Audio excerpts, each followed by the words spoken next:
খুলনা মহানগরীর পাশ দিয়ে বয়ে চলা ভৈরব নদের দুই পাড়ের মানুষের জন্য যোগাযোগ ব্যবস্থা উন্নত করতে 2019 সালে একনেকে পাশ হয় ভৈরব নদের উপর সেতু নির্মাণ প্রকল্প।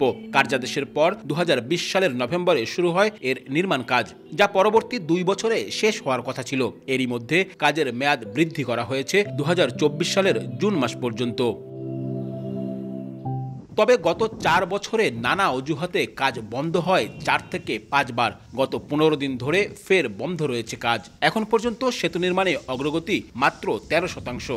দিঘুলিয়া প্রান্তে 9টি পিয়ার আর শহর প্রান্তে 2টি পিয়ার নির্মাণ হয়েছে। ফলে দুই পারের মানুষের নদী পারাপারের ভোগান্তি দীর্ঘ হয়েছে আরও। ঠিকাদারি প্রতিষ্ঠানের গাফিলাতিকে দুষছেন তারা।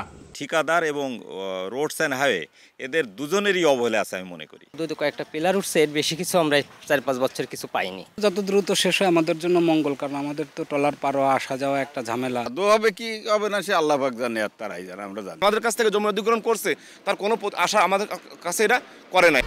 1, 2, 3 ঢাকায় জমি জিতে নিন 100% ক্যাশব্যাক সহ 20 কোটি টাকার পুরস্কার। ভূমি অধিগ্রহণ না হওয়া, জমি বুঝে না পাওয়া সহ নানা জটিলতায় কাজের ধীরগতি জানিয়ে সময় বৃদ্ধির আবেদন করেছে ঠিকাদারি প্রতিষ্ঠান। ল্যান্ড অ্যাকুইজিশনের প্রবলেম ছিল, হ্যান্ডওভারের প্রবলেম ছিল। নতুন টাইম এক্সটেনশন চাচ্ছি 2025 পর্যন্ত। কাজের সুযোগ থাকা সত্ত্বেও ঠিকাদারি প্রতিষ্ঠানের ধীর গতির কথা জানিয়ে তাদেরকে সতর্ক করার কথা জানায় সড়ক বিভাগ।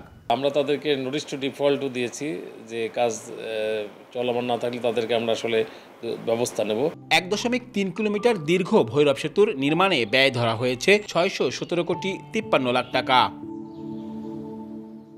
শহর সংশ্লিষ্ট 3 উপজেলার মানুষের আর্থসামাজিক উন্নয়ন ও অর্থনৈতিক সম্ভাবনায় গুরুত্বপূর্ণ ভূমিকা রাখতে পারে এই সেতুটি। তবে প্রায় এভাবে কাজ বন্ধ হয়ে থাকা, নকশায় পরিবর্তন, রেলওয়ের সাথে জমি হস্তান্তর চুক্তি না হওয়া সহ নানা কারণে নতুন নির্ধারিত সময়েও কাজ শেষ না হওয়ার শঙ্কা থেকেই যাচ্ছে। আব্দুল্লাহ আল মামুন রুবেল, সময় সংবাদ, খুলনা।